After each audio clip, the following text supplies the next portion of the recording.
श्री गुरुदेव दत्त.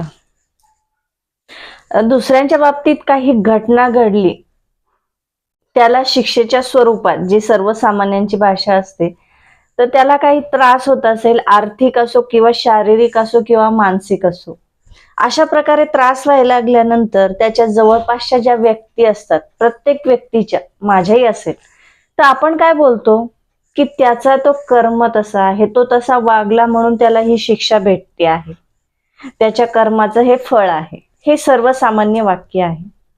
तीच घटना जर आपल्या सोबत घडत असेल तर आपण काय बोलतो की नाही, देव माझी परीक्षा बघतो आहे, माझ्या बाबतीत चुकीचं होत आहे, मी वागलो नाही असं. तर मला हे सांगायचं आहे, देवता किंवा ही ब्रह्मांडातली ऊर्जा किंवा आपली पत्रिका, हे सगळं काही सर्वसामान्यासारखं असतं का? या एनर्जी जवळ तर असं कुठे नाही ना, गरीब श्रीमंत, चांगला वाईट, दिसायला छान वाईट असं तर काही नाही ना. त्याच्यासाठी तर सर्व एक सारखेच आहेत ना.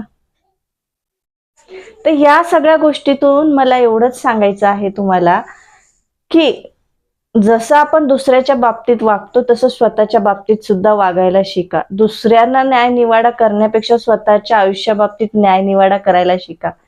कारण आपण जे वागतो, आपण जे बोलतो, आपण जे करतो, त्यानुसारच घटना घडत असतात. त्या चांगल्या वाईट, निर्णय चुकला की घटना चुकते, निर्णय योग्य झाला की घटना चांगली होते.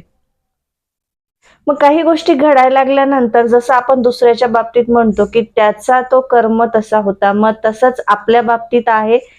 त्यामुळं जे काही चुका झालेल्या आहेत त्या मान्य करा आणि त्याच्यासाठी मान्य केल्यावर पुढे काय, मनापासून धन्यवाद आणि सॉरी म्हणायला शिका.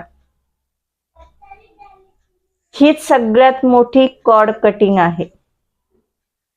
आता कॉर्ड कटिंग आहे हे काय आहे याच्याविषयी आपण बघूयात एखाद्या व्हिडिओमध्ये.